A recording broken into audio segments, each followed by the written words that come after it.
एक छोटे से गांव में रामलाल और शांता नाम का दंपत्ति रहता था।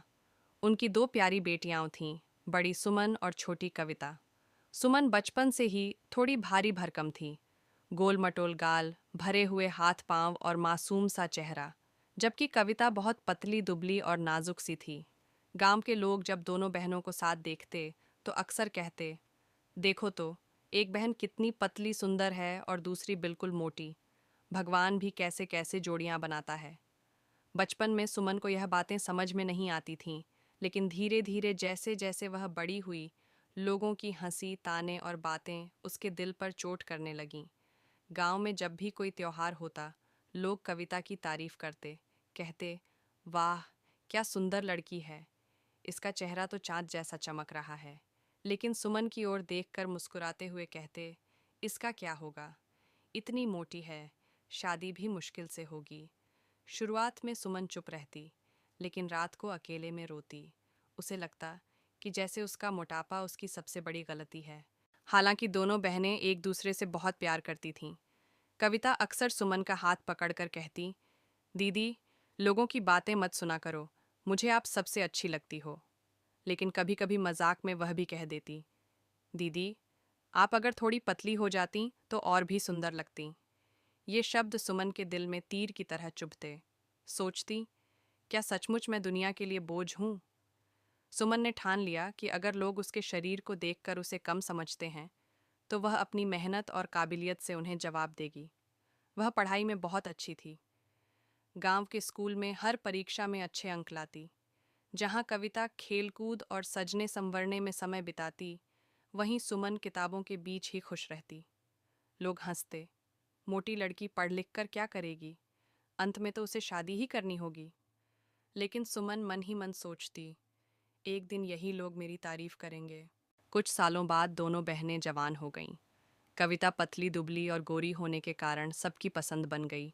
कई रिश्तेदार उसकी शादी की बात करने लगे, लेकिन जब भी कोई सुमन को देखता बस यही कहता, लड़की अच्छी है लेकिन बहुत मोटी है। ये सुनकर सुमन की माँ शांता अक्सर रो पड़ती, हे भगवान, कौन इस बच्ची को अपनाएगा। लेकिन सुमन माँ को दिलासा देती, माँ, आप चिंता मत करो, मैं खुद अपने पैरों पर खड़ी होऊंगी। आखिरकार कविता की शादी शहर के एक बड़े घर में तय हो गई। दूल्हा सुशील और पढ़ा लिखा था, लेकिन उसके परिवार वालों की एक शर्त थी, दहेज। उन्होंने कहा, हमें कोई कमी नहीं चाहिए, हमें पैसे और गहनों का पूरा इंतजाम चाहिए। गरीब रामलाल के लिए यह आसान नहीं था। घर में थोड़ी बहुत ज़मीन थी, लेकिन वह भी पूरी रकम लाने के लिए काफ़ी नहीं थी। सुमन ने यह सब सुना और उसने मन ही मन फैसला किया, अब वक्त आ गया है कि मैं अपने परिवार के लिए कुछ कर दिखाऊं। सुमन ने पढ़ाई पूरी की और शहर जाकर प्रतियोगी परीक्षाओं की तैयारी करने लगी। शहर में उसका कोई सहारा नहीं था। उसने एक छोटे से कमरे में रहकर दिन रात मेहनत की। कभी कई कई दिन भूखी रहती, लेकिन किताबों से समझौता नहीं किया। लोग कहते, इतनी मोटी लड़की, नौकरी में कौन लेगा इसे। लेकिन सुमन ने अपने मन की आवाज़ सुनी और हार नहीं मानी। कई साल की मेहनत के बाद सुमन ने बड़ी सरकारी नौकरी हासिल कर ली। अब वही लोग जो कभी उसे मोटी कहकर हंसते थे, उसके घर आकर कहते, रामलाल जी, आपकी बेटी तो गांव का नाम रोशन कर रही है, हमें उस पर गर्व है। माँ बाप की आंखों में खुशी के आंसू थे।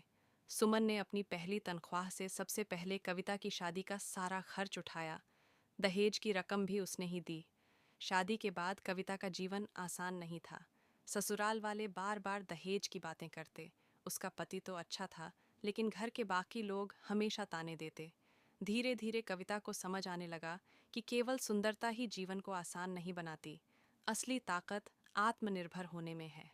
एक दिन उसने रोते हुए सुमन से कहा, दीदी, मैं हमेशा सोचती थी कि आप मोटी हैं तो जीवन में कुछ नहीं कर पाएंगी, लेकिन आज मैं समझ गई हूँ कि असली सुंदरता आपकी मेहनत और हिम्मत में है।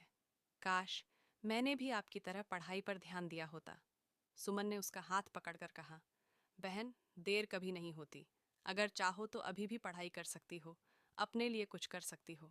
इस कहानी से हमें यह सीख मिलती है कि रूप और शरीर का आकार इंसान की कीमत नहीं तय करते। असली ताकत मेहनत, आत्मविश्वास और लगन में है। सुंदरता समय के साथ ढल जाती है, लेकिन कर्म और काबिलियत हमेशा सम्मान दिलाते हैं। दूसरों की बातों पर ध्यान देने के बजाय खुद पर भरोसा करना चाहिए।